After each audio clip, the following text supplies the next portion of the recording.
लोभ रूप विभाव है, उनके अभाव स्वभावमय। उत्तम क्षमादि स्वभाव है, उत्तम क्षमादि स्वभाव ही इस आत्मा के धर्म है सत्य शाश्वत ज्ञानमय। निज धर्म शेष अधर्म है, निज आत्मा में रमण संयम। रमण ही तप त्यागे है, निज रमण आकिंचन है। निज रमण परिग्रह त्यागे है, निज रमणता ब्रह्मचर्य है। निज रमणता 10 धर्म है, निज जानना पहचानना। जमना धर्म का मर्म है, अरिहंत है 10 धर्म धारक। धर्म धारक सिद्ध है, आचार्य है उपजाय है। मुनिराज सर्व प्रसिद्ध है, जो आत्मा को जानते पहचानते करते रमण। वे धर्म धारक धर्म धन है, उन्हें हम करते नमन। उन्हें हम करते नमन।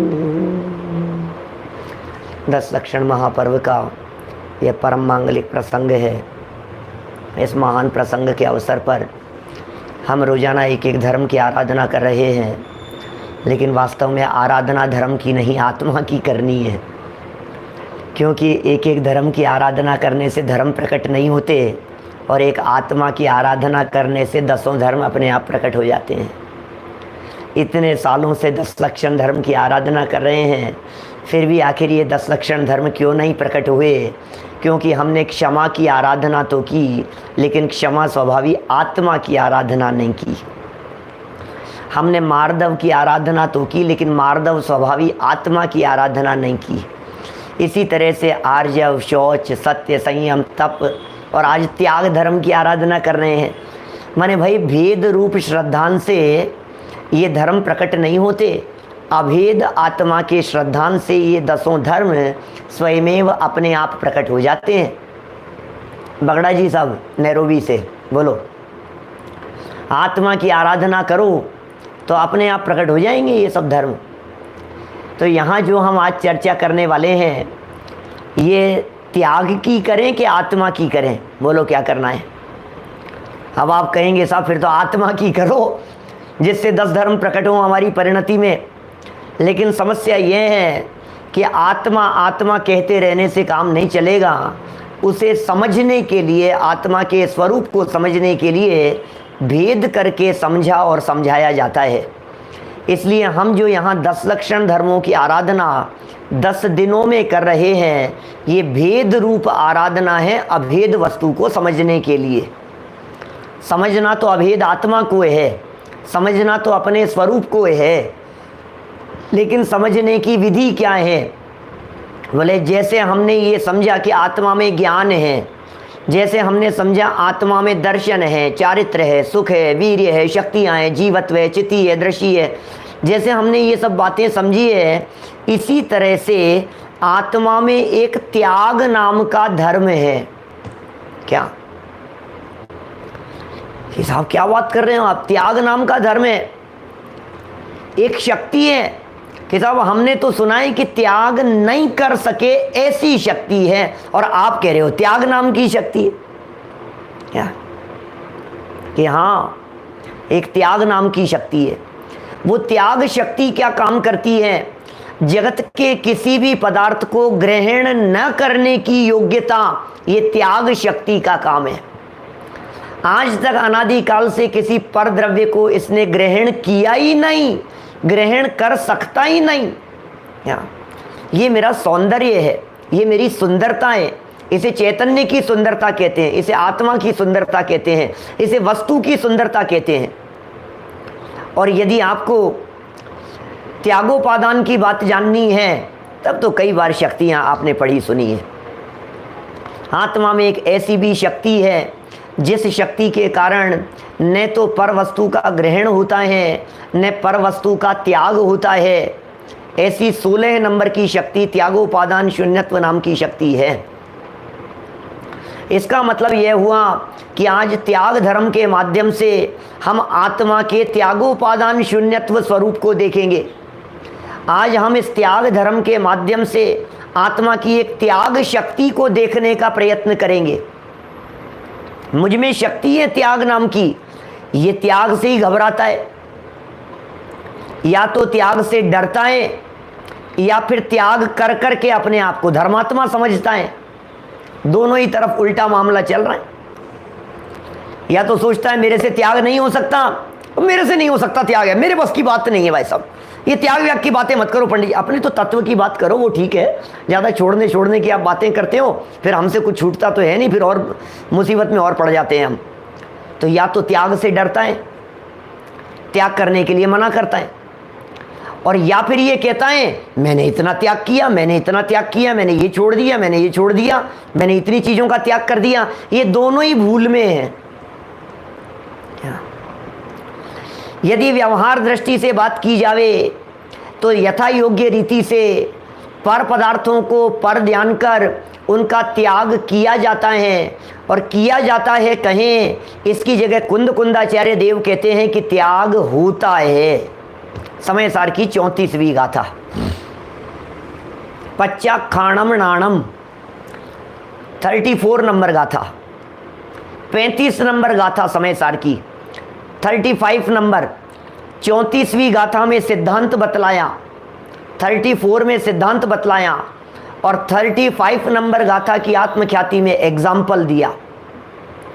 एग्जाम्पल क्या दिया? धोबी का, पर भाव को पर जानकर परित्याग उनका जब करे। पर भाव को पर जानना है, अरे इसका नाम त्याग है। त्याग किसे कहें? पर को पर जानने को त्याग कहते हैं। त्याग की तो महिमा सारे जगत में है, सारी दुनिया त्याग त्याग के गीत गाती है। अकेली जैन परंपरा की ही क्या बात करें, दुनिया के हर धर्म दर्शन में त्याग के गीत गाए जाते हैं। त्याग करो, त्याग करो, त्याग करो।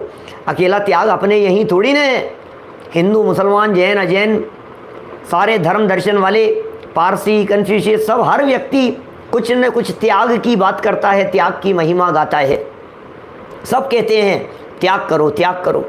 लेकिन हम यहाँ क्या कह रहे हैं, जिनागम क्या कहता है इस त्याग के संदर्भ में कि पर को पर जानने का नाम त्याग होता है, इसे त्याग कहते हैं।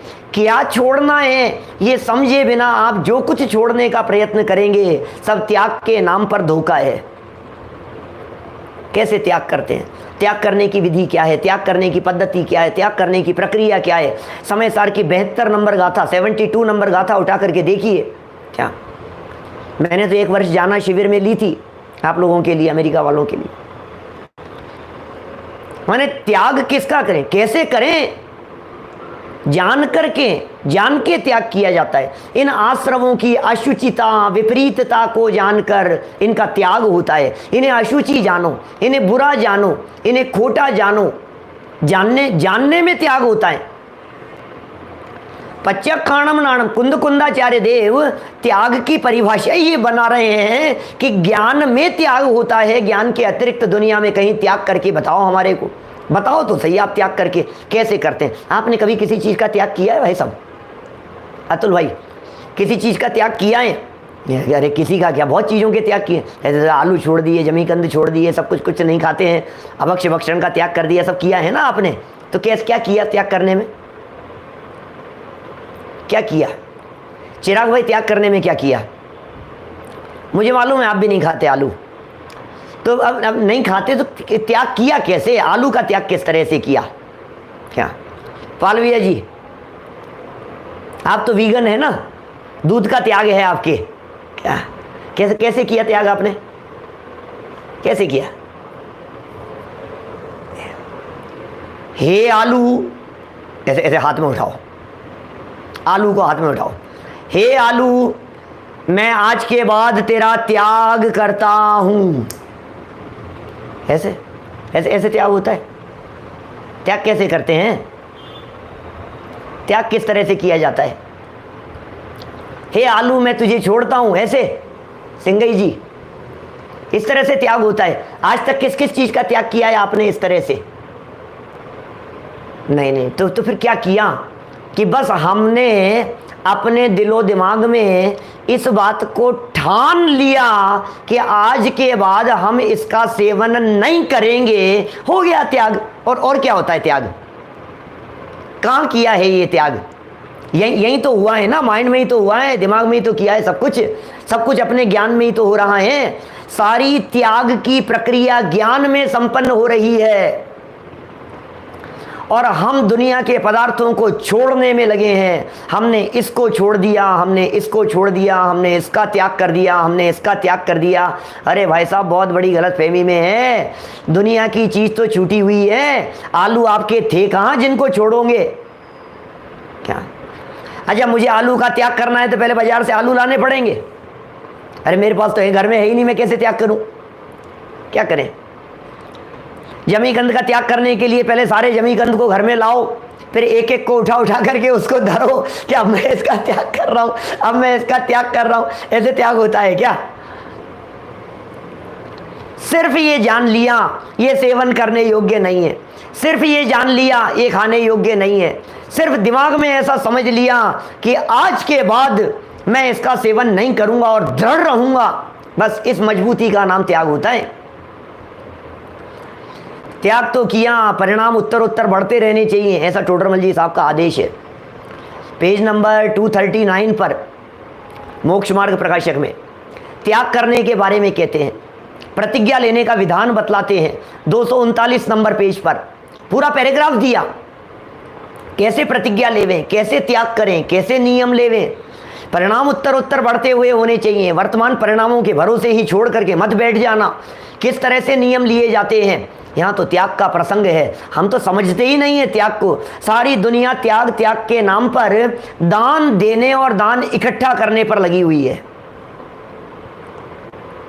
यहाँ तो दान दो, आज के दिन मंदिरों को, ट्रस्टों को, संस्थाओं को, सबको दान दो आप। क्यों? क्योंकि त्याग धर्म का दिन है ना।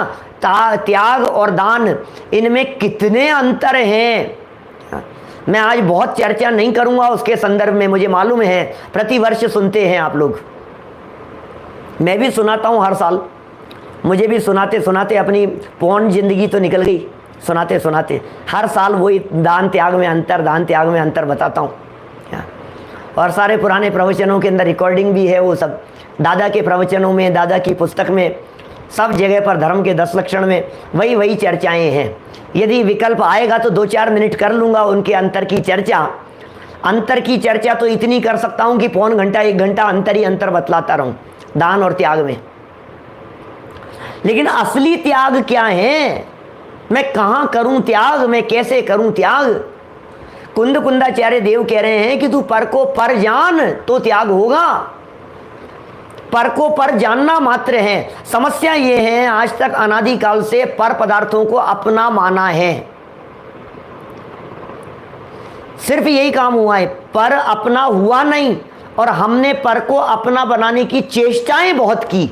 पर यदि अपना बन जाता तब तो हमारा ये प्रयास सार्थक होता। लेकिन अनादिकाल से आज तक अनंत प्रयत्न कर लेने के बावजूद भी दुनिया का कोई भी पदार्थ मेरा बना ही नहीं है, दुनिया की कोई भी वस्तु मेरी हुई ही नहीं है। और क्या हाथ लगा है? दुख के अलावा और क्या हाथ लगेगा? तकलीफ के अलावा और क्या हाथ लगेगा? बतलाइए मेरे को। भिखारीपन की वृत्ति बनी रही इस तरह की, इससे हो जाएगा, इससे ऐसा हो जाएगा, इससे ऐसा हो जाएगा, मैं ऐसा कर दूंगा, मैं ऐसा कर दूंगा। करने के नाम का बस बोझ सवार है माथे पर। इसलिए पर को नहीं छोड़ना है, पर में करने धरने की मान्यता को छोड़ना है। वस्तु का त्याग नहीं करना है, वस्तु के प्रति ममत्व का त्याग करना है, एकत्व का त्याग करना है, कर्तृत्व का त्याग करना है, भोक्तृत्व का त्याग करना है, राग द्वेष का त्याग करना है, विभाव का त्याग करना है। अरे भाई साहब, मैं आपकी जो संपत्ति है, क्या उस संपत्ति का त्याग नहीं करता हूं? उस संपत्ति का त्याग मुझे नहीं करना है। मैं होता कौन हूं उस संपत्ति का त्याग करने वाला? त्याग पराई वस्तु का नहीं होता है क्या? जो भी चीज होगी पराई, मतलब उसको पर जानना, इसका नाम ही त्याग हो जाता है। बस इतना जान लिया कि ये मेरा नहीं है, खेल खत्म। अब छोड़ने में कितनी देर लगेगी? हो सकता है छोड़ने में थोड़ा टाइम लग जावे। जो धोबी का एग्जाम्पल देकर के बात कही है ना, तो उसमें कितनी बारीक बात कही है, विचारना जरा। धोबी के यहाँ से गलत चादर आ गई, ओढ़ करके सो रहा था। कभी कभी हो जाता है कि नहीं ऐसा? चादर नहीं होती होगी तो कुर्ता तो आपका क्यों होगा जी? कुर्ता तो मेरा होगा, आप लोग थोड़ी ना पहनते हैं। तो हो जाता है कई बार ऐसा, ड्राई क्लीन वाले के यहाँ से कुर्ता आता है तो गलत आ जाता है। अब समस्या तब और ज़्यादा बड़ी हो जाती है कि 5-7 देते हैं क्या, अब जब खोलते हैं तब तक महीना 1.5 महीना निकल जाता है क्या, और फिर जाकर के बात करते हैं तो वो कहता है कौन सा पता नहीं किससे एक्सचेंज हुआ, पता नहीं कहाँ गया, खत्म हो जाती है बात। अभी स्थिति यह है कि वो चादर ओढ़ करके सो रहा था और इतने में कोई दूसरा व्यक्ति आया, ये मजे से सो रहा है और दूसरे व्यक्ति ने आकर के चादर को खींच लिया। ए भैया ये तो मेरी चादर है। क्या बात करते हो? अभी तो ड्राई क्लीन करवा करके लेकर के आया हूँ, मेरी ही है। कि नहीं मेरी है। तो क्या करें? बोले लक्षणों से पहचान लो। तो पहचान किया, अरे यार आप ही की है, ले जाओ। नहीं आप ओढ़ करके सो लो, अभी नहीं चाहिए मुझे कोई बात नहीं, बाद में कल ले जाऊंगा मैं। क्यों? अब उसको भी चिंता नहीं है, जिसकी चादर थी उसे भी चिंता नहीं है। जैसे पहले सो रहा था उसी तरह से अभी भी सो रहा है। तो क्या हुआ? अंदर से सिर्फ इतनी सी बात बदल गई कि ये जिसे मैं ओढ़ करके सो रहा हूं ये चादर मेरी नहीं है। सम्यक दृष्टि ज्ञानी जीव के जीवन में त्याग होता है भाई साहब। सम्यक दृष्टि ज्ञानी जीव का जीवन बदल गया है, उसकी दृष्टि बदल गई है, सोचने का नजरिया बदल गया है। उसी घर में रह रहा है, उसी परिवार में रह रहा है, उसी शरीर के मध्य रहता हुआ भी, उन्हीं संयोगों के बीच में रहता हुआ भी, व्यापार रोजगार काम धंधा सब कुछ वही चल रहा है, लेकिन उसके बावजूद भी अब क्या हुआ? ये मेरा नहीं है, बस हो गया त्याग। ममत्व बुद्धि नहीं है, एकत्व ममत्व कर्तृत्व भोक्तृत्व बुद्धि नहीं है। किसके? ज्ञानी के, सम्यक दृष्टि ज्ञानी जीव के। एकत्व बुद्धि का त्याग हो गया, ये है असली त्याग। यहां तो हम दान को ही त्याग समझते हैं, कुछ दे दिया हमने त्याग कर दिया। अरे नहीं, वो त्याग नहीं है। त्याग करने के बाद में विकल्प खड़ा नहीं होता है। विकल्प यदि खड़ा हो रहा है तो समझ लेना कि अभी त्याग नहीं हुआ है। जिस वस्तु का त्याग कर दिया जाता है उसके बाद में विकल्प खड़ा नहीं होता है। हमारे दिमाग में तो बहुत वजन है। जहां विकल्प आ गया तो इसका मतलब त्याग ही क्या किया।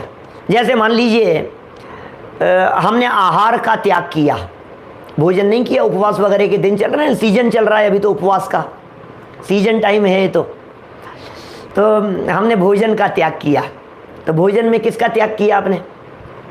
फिर मैं वही कहूँगा किस तरह से त्याग किया। आज तो घर में भोजन बना ही नहीं था, जब बना ही नहीं था तो त्याग कैसे कर दिया आपने? कि नहीं खाना नहीं है, इस विकल्प का त्याग किया ना, मुझे खाना नहीं है, ये विकल्प छोड़ा हमने।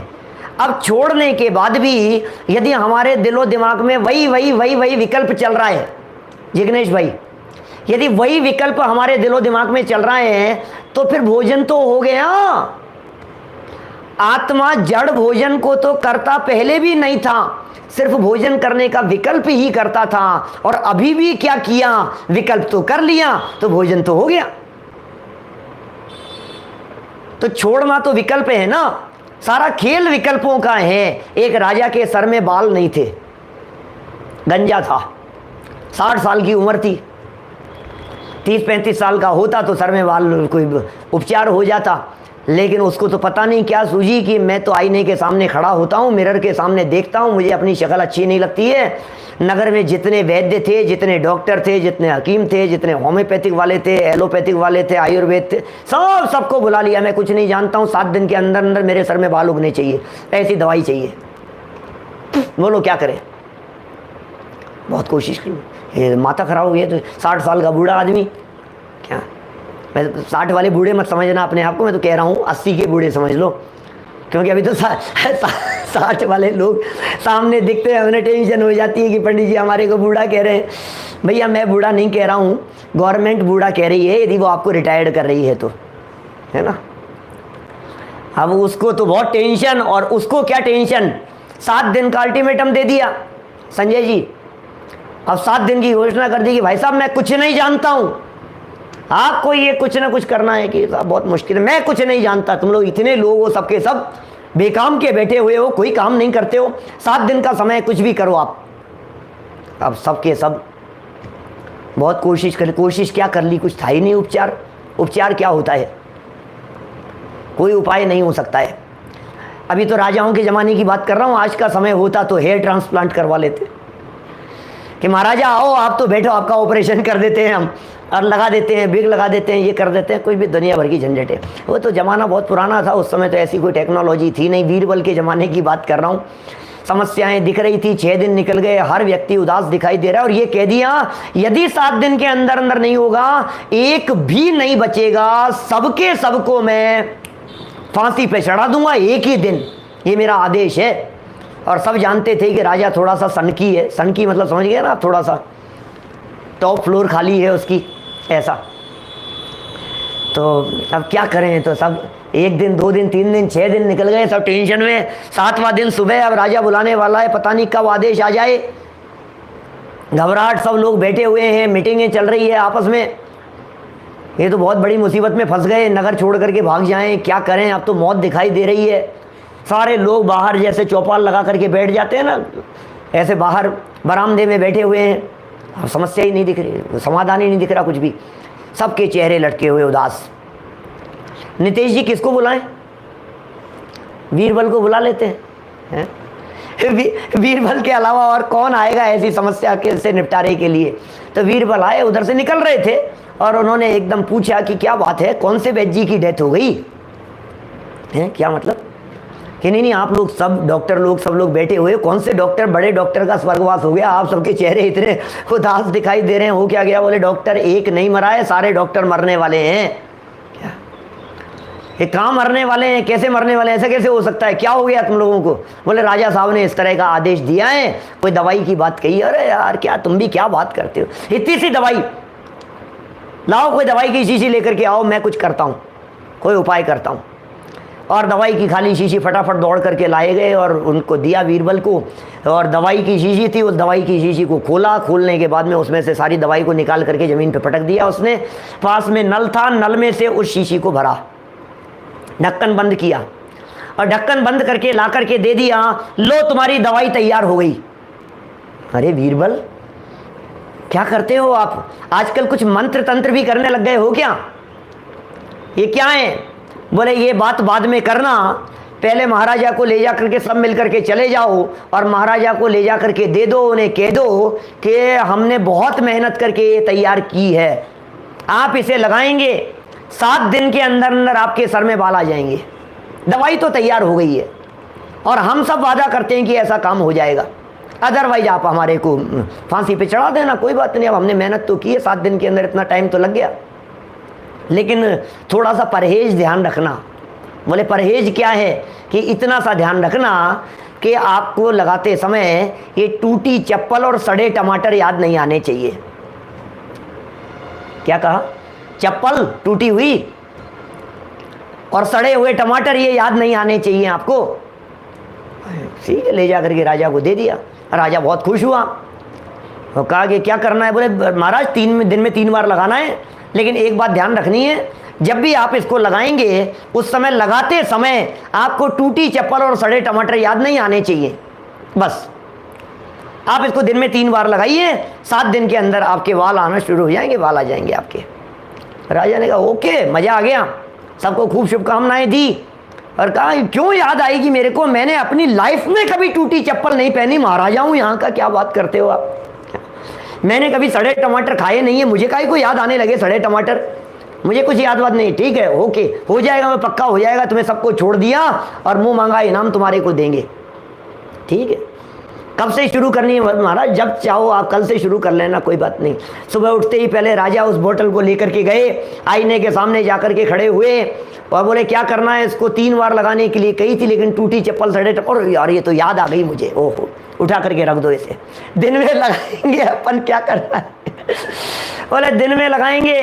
तेल लगाते समय तो दिन में फिर जैसे ही उठा करके लाया और उठा करके लाते ही क्या हुआ कि मुझे तो टूटी चप्पल याद आ गई और सड़े टमाटर याद आ गए, कैसे लगाना था, उठा करके रख दिया। शाम को फिर प्रयास किया और उसके तो दिमाग में जब जब उस बोतल को देखता था उसको टूटी चप्पल सड़े टमाटर, टूटी चप्पल सड़े टमाटर, टूटी चप्पल सड़े टमाटर याद आता था। सारे डॉक्टर्स को बुलाया और उससे कहा ले जाओ तुम्हारी दवाई को, मुझे सर में बाल नहीं चाहिए, मैं पागल हो जाऊंगा। क्या बोले क्यों महाराज? आपने तो कभी जिंदगी में पहनी ही नहीं है, आपने तो कभी जिंदगी में खाए नहीं है सड़े टमाटर। क्या कि भैया ये विकल्प खा रहे हैं, ये विकल्प चल रहे हैं। जब तक ये विकल्प चलते रहेंगे तब तक निर्विकल्पता नहीं आएगी, और जब तक निर्विकल्पता नहीं आएगी तब तक क्या होगा कि सर के बाल उड़ते रहेंगे। ये बाल ही तो उड़ रहे हैं और क्या हो रहा है? कर्तृत्व के अभिमान में, अनादिकाल से कर्तृत्व के अभिमान में अपने बाल उड़ते रहे हैं, पर कर्तृत्व में बाल उड़ते रहे हैं। निर्विकल्प होने की विधि जिनागम में बतलाई गई है, लेकिन ये निर्विकल्प होना चाहता है संयोगों को इकट्ठा करके, ये निर्विकल्प होना चाहता है पदार्थों को छोड़ करके। अरे कह रहे हैं तेरे छोड़ने से छूटते नहीं हैं, इस बात को स्वीकार क्यों नहीं करता है? दुनिया में 2 तरह के मूर्ख लोग हैं अतुल भाई। 99% लोग तो सुखी होने के नाम पर जोड़ना जोड़ना जोड़ना जोड़ना जोड़ना चाहते हैं। 99% लोग सुखी होने के नाम पर उनके दिल और दिमाग में जोड़ने की धुन सवार है। सिर्फ जोड़ना है, इकट्ठा कर लो, इकट्ठा कर लो। जितने डॉलर बढ़ते जाएंगे, जितने पैसे बढ़ते जाएंगे, जितनी संपत्ति बढ़ती जाएगी, प्रॉपर्टी जितनी बढ़ती चली जाएगी, बैंक बैलेंस जितना बढ़ता चला जाएगा, बैलेंस शीट में जितनी वृद्धि होती चली जाएगी, हम सुखी हो जाएंगे। सुखी होने के नाम पर जोड़ने जोड़ने की धुन सवार है। ये पहले तरह के मूर्ख लोग हैं विनय सिंघई जी, ये पहले तरह के मूर्ख लोग हैं, जोड़ने जोड़ने की धुन सवार है जिनके माथे पर। लेकिन दूसरे प्रकार के लोग क्या, अब उन्हें 1% कहो, 0.1% कहो, 0.01% कहो, मैं तो कहता हूं बचे हुए लोग समझ लो आप। वे कैसे हैं? सुखी होने के नाम पर छोड़ने छोड़ने की धुन सवार है। आज मैंने इसका त्याग कर दिया, आज मैंने इसका त्याग कर दिया, आज इसको छोड़ दिया, आज इसको छोड़ दिया, घर छोड़ दिया, अब मैंने ये पैंट शर्ट पहनना छोड़ दिया। अच्छा गजब हो गया, तो क्या बस कुर्ता पजामा पहनते हैं क्या? अब मैंने कलर्ड कपड़े पहनना छोड़ दिया, अब सिर्फ वाइट पहनता हूँ। अच्छा अब मैंने कुर्ता भी पहनना छोड़ दिया, अब तो मैं बस वो चादरा ओढ़ करके रहता हूँ।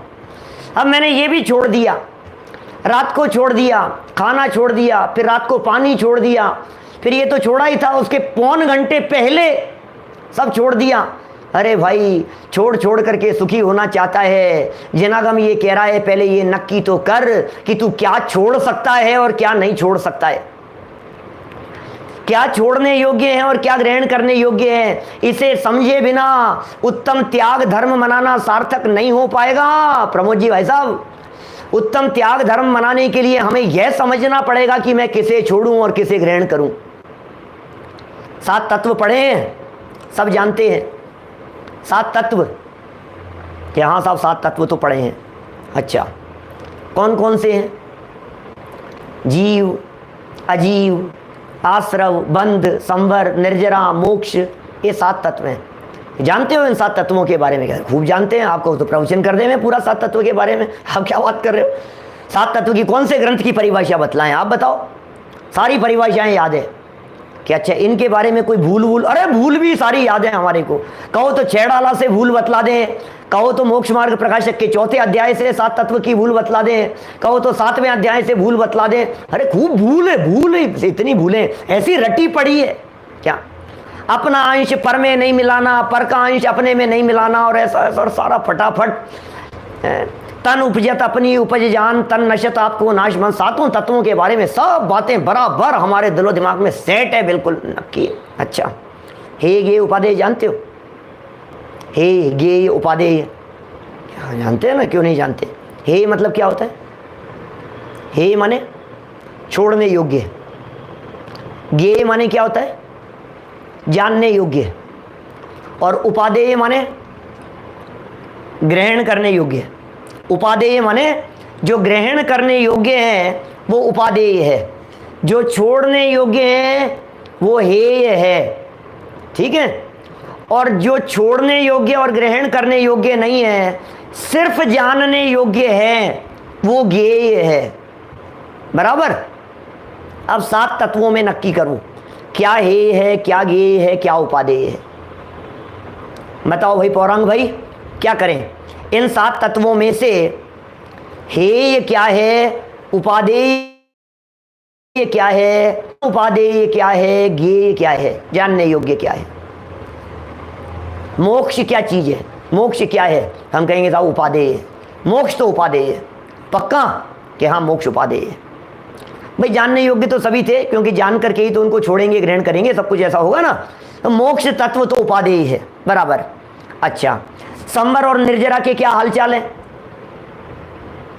संवर जिनका नाम हो उनकी नहीं कह रहा, निर्जरा जिनका नाम हो उनकी बात नहीं कर रहा मैं। संवर निर्जरा के हाल पूछ रहा हूं, मतलब संवर और निर्जरा तत्व के बारे में पूछ रहा हूं कि उनमें क्या हेय है, उपादेय है, ज्ञेय है, क्या है वो?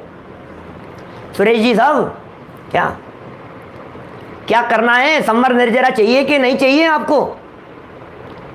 हिसाब चाहिए, संवर निर्जरा तो चाहिए, मतलब उपादेय है कि नहीं? 100% आंशिक उपादेय है, ठीक है साहब, आंशिक उपादेय, ओके।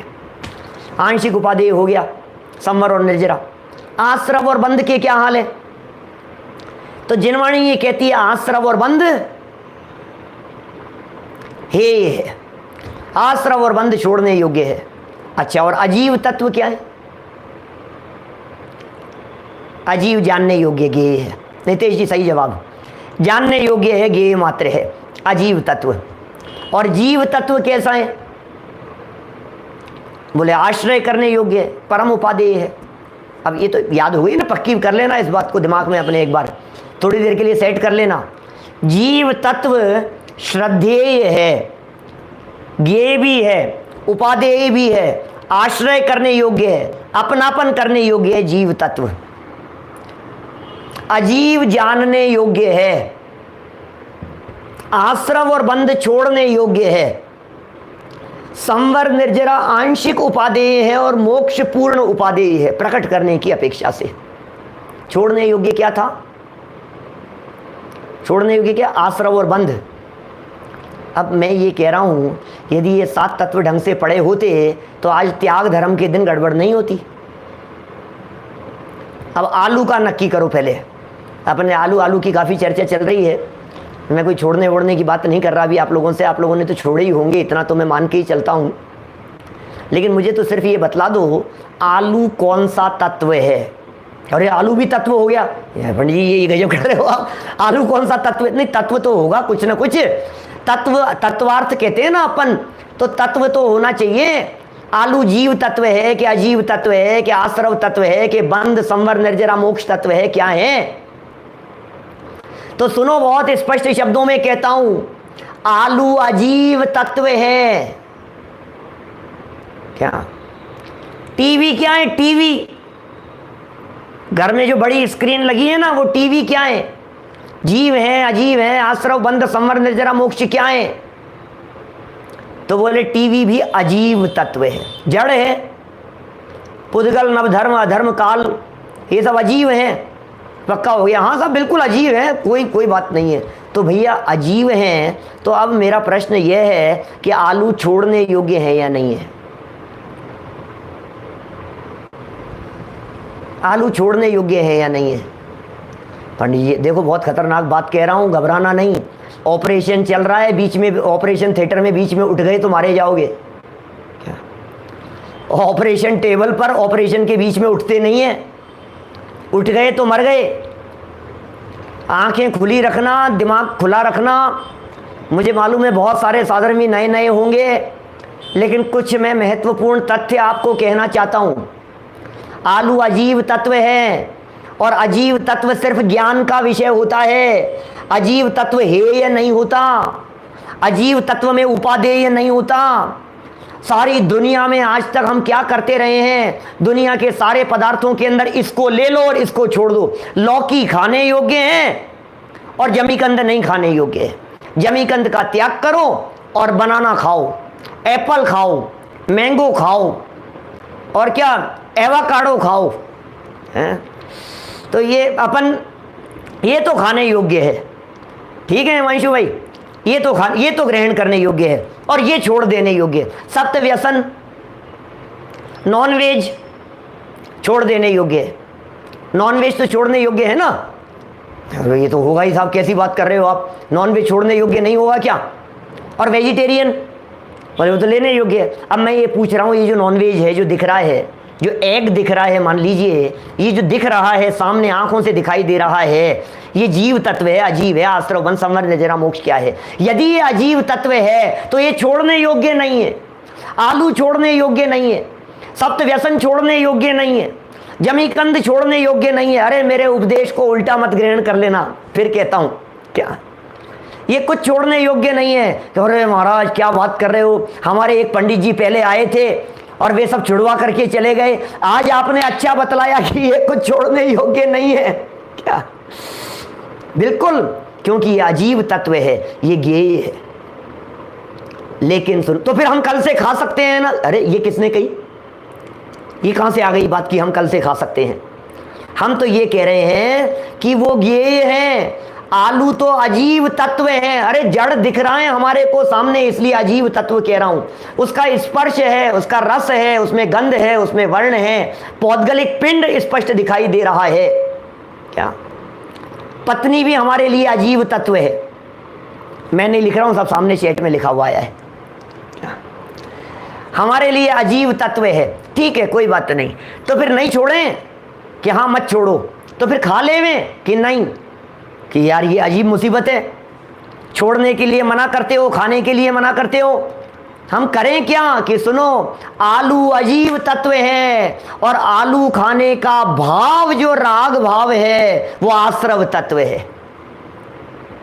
त्याग किसका करना है, आलू का करना है कि आश्रव का करना है?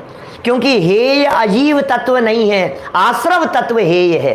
छोड़ने योग्य आश्रव है, छोड़ने योग्य राग है, छोड़ने योग्य विकारी भाव है, छोड़ने योग्य अपने परिणाम है।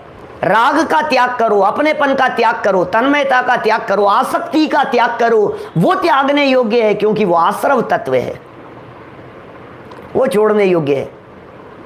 तो आलू नहीं छोड़ना, आलू के प्रति राग छोड़ना है, और जिसने राग छोड़ा उसका आलू अपने आप छूट गया। नॉनवेज नहीं छोड़ना, नॉनवेज के प्रति राग छोड़ना, अरे वो तो छूटा हुआ ही है, वो तो परद्रव्य है, उसे क्या छोड़ेंगे। लेकिन उसके प्रति जो राग था, ये राग आश्रव तत्व है, ये राग छोड़ने योग्य है। मैं त्याग धर्म की चर्चा कर रहा हूं भाई साहब, किसको त्यागना है, त्याग किसका करना है, हमें पता ही नहीं है किसका त्याग करना है। पर वस्तु का त्याग कर सकता ही नहीं है, पर वस्तु के त्याग करने की योग्यता नहीं है, सामर्थ्य नहीं है। अनादिकाल से आज तक किसी पर वस्तु को ग्रहण किया नहीं, अनादिकाल से आज तक किसी पर वस्तु को छोड़ा नहीं, कैसे छोड़ेगा, कैसे ग्रहण करेगा? त्यागोपादान शून्यत्व नाम की शक्ति है, शक्ति है, ये कमजोरी नहीं है, शक्ति है, पावर है एक ऐसी। पर वस्तु ने मेरे में प्रवेश नहीं किया, मैं पर के साथ में जाकर के मिला नहीं हूं, ऐसी योग्यता। कौन से धर्म की चर्चा चल रही है?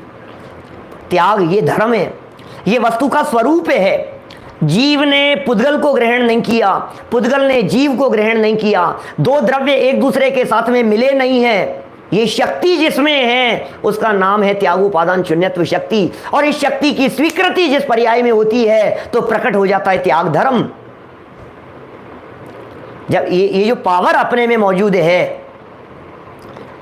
ये जो त्यागोपादान शून्यत्व वाली जो पावर मौजूद है, पर का ग्रहण और त्याग नहीं होता है, ये जो शक्ति, सामर्थ्य और योग्यता मौजूद है, इस योग्यता की स्वीकृति जिस ज्ञान पर्याय में होती है वो हुआ त्याग का ज्ञान।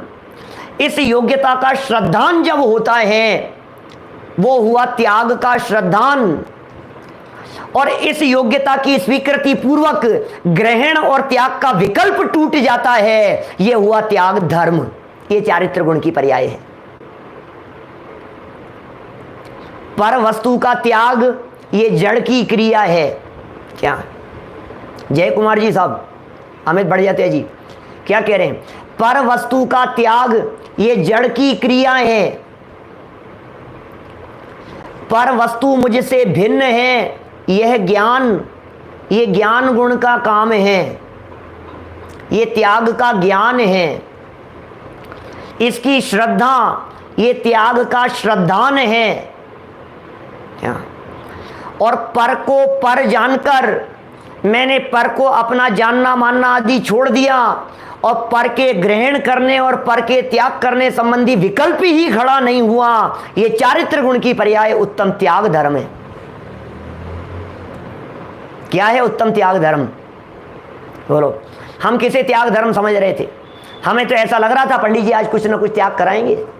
क्या कुछ ना कुछ त्याग कराएंगे आज? तो आप कहोगे तो करा भी देंगे, और करा तो दिया हमने। क्या त्याग कराया है? जब हमने आश्रव का त्याग कराया तो दुनिया की सर्व वस्तुओं के प्रति जो खोटी बुद्धि थी उसका त्याग हो गया। तब सब तो त्याग करा दिए हमने। अब कौन सा कोई एक एक का नाम गिना गिना करके त्याग थोड़ी ना कराया जाता है। नाम गिना गिना करके त्याग करेंगे तो पूरी जिंदगी निकल जाएगी। चक्रवर्ती सम्राट अपनी जब 96,000 पत्नियों का त्याग करके दीक्षा लेते हैं तो एक एक पत्नी को समझाने के लिए नहीं जाते। एक एक को समझाने के लिए जाएंगे तो हजारों साल निकल जाएंगे दीक्षा लेने में। कैसे ले पाएंगे? 96,000 हैं, कैसे निपटेंगी बतलाओ? अरे कोई विकल्प नहीं है, विकल्प का काम ही नहीं है। जब त्याग किया जाता है तो उसमें विकल्प खड़ा नहीं होता है। त्याग में विकल्प खड़ा नहीं होता है, और विकल्प खड़ा हो गया है तो तुमने त्याग किया ही नहीं है, ये समझ लेना। ये बड़े बड़े राजा महाराजा तीर्थंकर चक्रवर्ती महापुरुष जब राजपाट छोड़ करके दीक्षा लेने के लिए निकल जाते थे तो क्या क्या करते थे वे लोग? पीछे से क्या होगा, कौन संभालेगा? भरत चक्रवर्ती के 6 खंड की विभूति का राजपाट कौन संभालेगा? कोई तो चाहिए संभालने वाला। रे कोई नहीं चाहिए, हटा कुछ नहीं, एक झटके में छोड़ करके निकल गए। ऐसा है। आपको मालूम है दशरथ के पिता जब दशरथ का राज तिलक करके गए उस समय दशरथ की उम्र क्या थी? क्या 6 महीने के थे? क्या 2-3 बातें सुनी है? 6 महीने के थे। कहीं ऐसा सुना कि 6 महीने के गर्भ में थे, कहीं सुना कि 1 महीने के थे। क्या जब पिता दीक्षा लेकर के गए तब की बात कर रहा हूँ।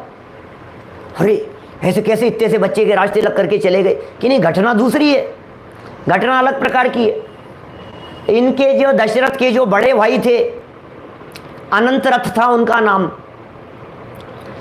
जब दशरथ के पिता को दीक्षा लेने का परिणाम आया तो अपने बड़े बेटे अनंतरथ को बुलाया और कहा कि बेटा हम दीक्षा लेने के लिए जा रहे हैं, वैराग्य परिणाम जागृत हुआ है, प्रातः काल की बेला में हम तुम्हारा राज्याभिषेक करके निकल जाएंगे, अब इस राजपाट को तुम संभालो, हम जा रहे हैं। बेटे ने प्रश्न कर दिए पिताजी के सामने। ठीक है पिताजी, ओके, आप जा रहे हैं, राजपाट मुझे संभला करके, अच्छी बात है, लेकिन मेरे प्रश्नों का जवाब दीजिए। दो प्रश्न हैं छोटे छोटे से। अब पिताजी मेरे, आप जवाब नहीं देंगे तो कौन जवाब देगा? कि बस इतनी सी बात मुझे बतला दीजिए कि जो राजपाट आप मुझे दे करके जा रहे हैं, इस राजपाट में सुख है या नहीं है? आप मेरा राज तिलक करके जा रहे हैं ना, आपने तो सोचा होगा कि मैं बहुत खुश होऊंगा, अब राजा बन जाएगा, राजा बेटा तो कहते थे आज तक, अब बेटा वास्तव में राजा बनने जा रहा है और राज तिलक हो रहा है, खुश हो जाएगा। लेकिन पिताजी एक बात का जवाब दीजिए आप मुझे, ये राजपाट जो आप मुझे दे करके जा रहे हो इसमें सुख शांति है या नहीं है? सुनो सुनो, पिताजी भी सोच में पड़ गए। बोले आप जवाब मत दो, मेरा ही जवाब सुन लो पहले आप, मेरा दूसरा प्रश्न भी सुन लो। यदि इस राजपाट में सुख है तो आप छोड़कर क्यों जा रहे हो? क्या प्रश्न किया? यदि इसमें सुख है तो आप छोड़कर क्यों जा रहे हो? और यदि इसमें सुख शांति नहीं है तो इस जंजाल में मुझे फंसाकर क्यों जा रहे हो? बोलो क्या जवाब होता? कि बेटा बात तो सच्ची यही है कि इसमें सुख तो नहीं है, सुख तो अपने में ही है, सुख तो अंदर में है। सुख तो अंदर स्वभाव में भरा है, आनंद से भरा पूरा तत्व इस देह देवालय में विराजमान है, जो स्वयं प्रभु है, जो स्वयं परमात्मा है। सच्ची बात तो यही है। बस पिताजी मुझे कुछ नहीं सुनना है। जिस निर्णय पर पहुंचने में आपने अपनी जिंदगी के 50 साल लगा दिए, उस निर्णय पर पहुंचने में मैं अब अपनी जिंदगी के 5 मिनट भी बर्बाद नहीं करना चाहता। आपके साथ में दीक्षा लूंगा। क्या होगा पीछे से राजपाट का कि बोले जो होगा सो हो जाएगा। दशरथ क्या क्या उम्र थी, कुछ नहीं, जो होगा सो हो हुआ जाएगा। विकल्प नहीं करते। जब त्याग का परिणाम आता है, जब वैराग्य का परिणाम आता है, जब दीक्षा का परिणाम आता है, जब छोड़ करके चले जाने का परिणाम आता है, तो विकल्प नहीं खड़ा होता है कि कौन संभालेगा पीछे से, क्या होगा। होगा जो हो जाएगा, हमें कुछ नहीं करना है। अरे भैया कौन किसको संभालता है। आज यदि आपने ये सोच लिया कि मैं तैयारी करके जाऊं, संभाल करके जाऊं, संभला करके जाऊं, अरे जब प्राण निकल जाएंगे तब कौन आएगा संभालने के लिए, ये भी तो बताओ। आज तो हमें विकल्प आ रहा है कि नहीं नहीं कौन संभालेगा, जब प्राण निकल जाएंगे तब क्या होगा। एक बात ध्यान रखना, मरने से पहले कभी किसी के काम पूरे होते नहीं है, कभी पूरे नहीं होते हैं। आप सोचो ये काम पूरा कर लूंगा, उसके बाद ये काम पूरा कर लूंगा, उसके बाद बस ये और हो जाए, बस पंडित जी अपने तो आखिरी काम है, बस पंडित जी अपने तो। उसके बाद मरने से पहले कभी किसी के काम पूरे होते नहीं हैं। और दूसरा वाक्य कहता हूं, मरने के बाद किसी के भरोसे काम अधूरे रहते नहीं हैं। मैं मर जाऊंगा तो बेटे की शादी होगी कि नहीं होगी, सब हो जाएगी, चिंता मत करना। ये सोचता है कि मैं नहीं होऊंगा तो कैसे होगी, है? मैं नहीं करूंगा तो कौन करेगा। अरे सब होगा, क्या सब जगह पर सब काम होते हैं। हमें तो अपना विचार करना चाहिए, अपने बारे में विचार करो। अरे इन शक्तियों के बारे में विचार करो, इस चैतन्य आत्म तत्व के बारे में विचार करो, इस त्रिकाली ध्रुवात्म तत्व के बारे में विचार करो। ये भगवान आत्मा अंदर में भरा पूरा तत्व है, जिसमें कहीं गुंजाइश नहीं है किसी चीज का त्याग करने की, जिसमें कहीं गुंजाइश नहीं है किसी पर वस्तु को ग्रहण करने की। मुझे ग्रहण नहीं करना, मुझे त्याग नहीं करना, मुझे त्याग नहीं करना, इस श्रद्धान का नाम सच्चा त्याग धर्म है। क्या कहा? आपको लगता है त्याग करना है, त्याग करना है, त्याग धर्म का दिन है। हम कह रहे हैं मैं त्याग कर नहीं सकता। ये सच्चा श्रद्धान जब प्रकट हो जाएगा तब सच्चा त्याग धर्म होगा। सारी दुनिया कहाँ भाग रही है, कहाँ लग रही है। अरे पंडित जी कुछ तो बातें दान में लग रही है। मैं सच में दान की चर्चा आज मैं बहुत बुद्धिपूर्वक बैठा था इसी विकल्प से कि आज मैं दान को बीच में नहीं लाऊंगा। आज दान त्याग के अंतर की चर्चा नहीं करूंगा मैं। और मैं अपने संकल्प में खरा उतरा हूँ, शायद बीच में मैंने एक आध जगह शब्द तो बोला था, लेकिन चर्चा जरूर नहीं की। हमें तो त्याग की बात करनी है, हमें तो धर्म की चर्चा करनी है, पुण्य की बात थोड़ी ना करनी है। एक और समस्या बड़ी दिखाई देती है इस त्याग के नाम पर। जिसने जितना त्याग किया वो उतना महान नजर आता है। ये बड़ी बीमारी है, एक बहुत बड़ी बीमारी है।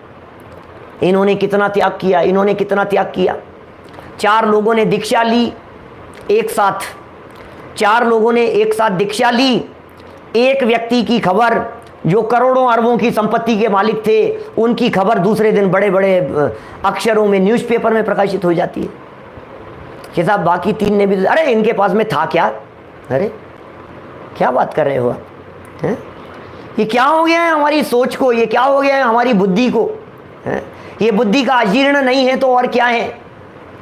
भाई साहब हमारे यहाँ त्यागियों की कीमत इस आधार पर नहीं होती है कि उन्होंने क्या छोड़ा है। हमारे यहाँ त्यागियों का ज्ञान, ध्यान, वैराग्य, संयम, तपस्या कितनी है, इसके आधार पर उनकी वैल्यू आंकी जाती है। कितने छोड़ने से बड़ा नहीं होता है। यदि आप छोड़ने से बड़ा छोटा मानने लगेंगे तो एक बहुत बड़ी समस्या खड़ी हो जाएगी। मैं आपसे पूछता हूं, शांतिनाथ भगवान बड़े त्यागी थे कि महावीर भगवान? बड़े कौन थे दोनों में से? ज्यादा महान कौन है दोनों में से? शांतिनाथ ने तो 96,000 छोड़ी थी, महावीर ने तो की नहीं थी शादी। क्या इन्होंने तो एक भी नहीं छोड़ी थी। अब क्या करें, कौन ज्यादा बड़ा त्यागी हो गया? शांतिनाथ स्वामी, कुंथुनाथ स्वामी, हरनाथ स्वामी, उन्होंने तो 6 खंड की विभूति का त्याग किया था। और ये तो राजकुमार थे, इनके पास में तो राजपाट भी नहीं था। इन्होंने किसका त्याग किया था कि अरे क्या छोड़ा है ये मत देखो, छोड़ने के बाद में क्या रखा है उसे देखो। यदि छोड़ने के बाद में आप मुनिराजों को देखेंगे तो सारे मुनिराज लाइन से हमारे को पीछे कमंडल वाले दिखाई दे रहे हैं। क्या छोड़ करके आए थे, बैकग्राउंड की बात मत करो, पीछे क्या था उसकी चर्चा मत करो, आज क्या है एट प्रेजेंट में उसकी बात कीजिए कि एट प्रेजेंट में इनके पास में पीछी कमंडल है, ज्ञान है, ध्यान है और तपस्या है। इनके पास में क्या है कि बोले ज्ञान ध्यान तपो रक्तस, बोले तपस्वियों में त्यागियों के अंदर छोटे बड़ेपन का भेद मत करो, दोनों त्यागी हैं, दोनों महान हैं, हमारे लिए दोनों मुनिराज महान है। एक और बड़ी बीमारी चालू हो गई है, कौन सी?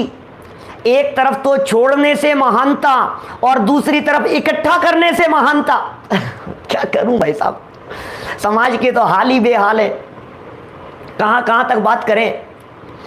हमने तो इससे महान मान लिया, अरे तुम्हें पता है बीटेक थे, एमटेक थे, ये किया था, साइंटिस्ट थे, दीक्षा ले ली, सॉफ्टवेयर इंजीनियर थे, ये ऐसे थे, करोड़ों की संपत्ति थी, और वहां बाहर पढ़ करके आए थे, फिर इन्होंने दीक्षा ले ली, और भाई साहब इनके तो बात ही कुछ और है, ये तो क्या है 6ठी क्लास पास। अरे भाई तू क्या देख रहा है, मुनिराजों के अंदर ऐसे भेद देख रहा है, क्या छोड़ा है उसकी दृष्टि से बात कर रहा है। ये पहली बीमारी की बात करी मैंने समाज की। दूसरी बीमारी की बात कर रहा हूं, आपको समाज में वे त्यागी ज्यादा अच्छे लगेंगे, वे तपस्वी ज्यादा पसंद आएंगे। कौन से? जो तपस्वी नहीं, जो पैसा ज्यादा इकट्ठा करते होंगे। क्या हो गया है, त्यागियों की महिमा त्याग के आधार पर नहीं है, वैरागियों की महिमा वैराग्य के आधार पर नहीं है। हमारी सारी ये चर्चाएं, त्याग और वैराग्य की चर्चाएं पैसे ही पैसे से सिमट करके रह गई है। कितना पैसा इकट्ठा करेंगे भैया, इनका करवा लो चातुर्मास, इनका करवा लिया तो फिर देखना कैसे पैसा बरसता है आपके यहां। मंदिर का जीर्णोद्धार हो जाएगा, एक पंच कल्याणक करा देना। अब वो पंच कल्याणक होगा कि पंचों का कल्याणक होगा पता नहीं,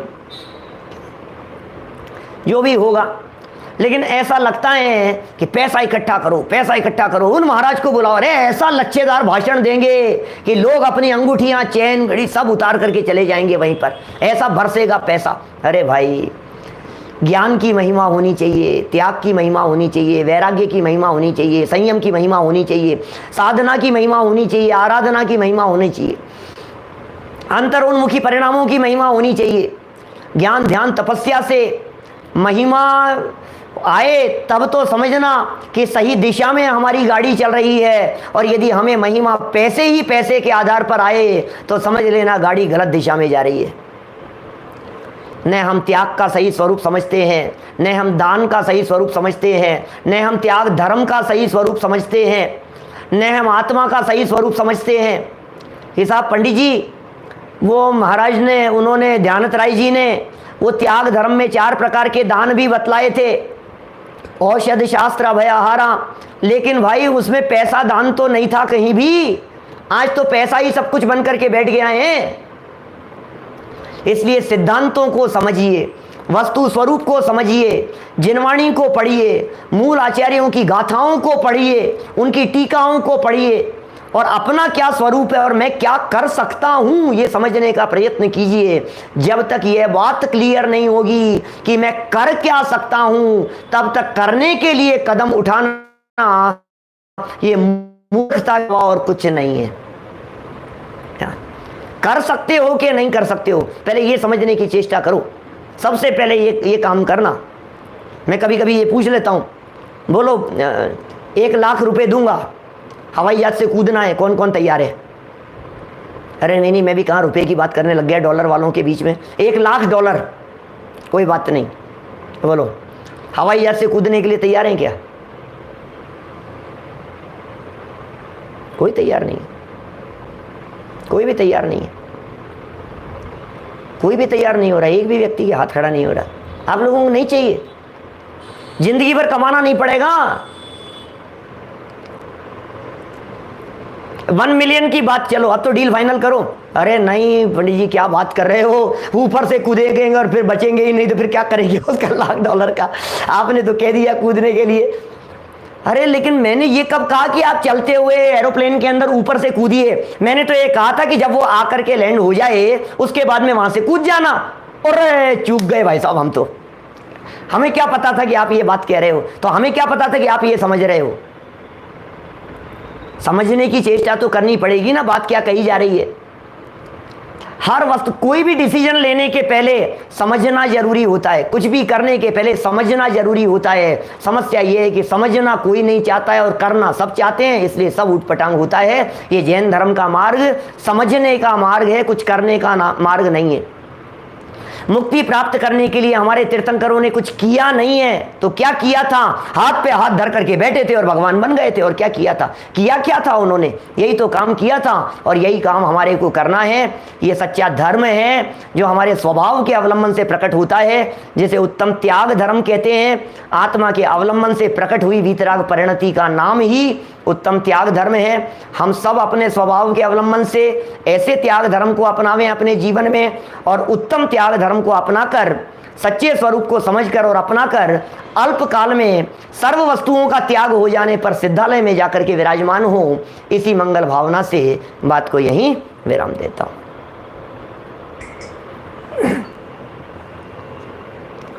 बहुत बढ़िया संजीव जी, उत्तम त्याग धर्म आपने तर्क और युक्ति से बहुत ही बढ़िया समझाया। जनवाणी स्तुति लेते। निज निधि निज में बताई, यह अनंत उपकार है। उसके लिए जिन वाणी माँ को वंदना शत बार है, वंदना शत बार है। नौ बार का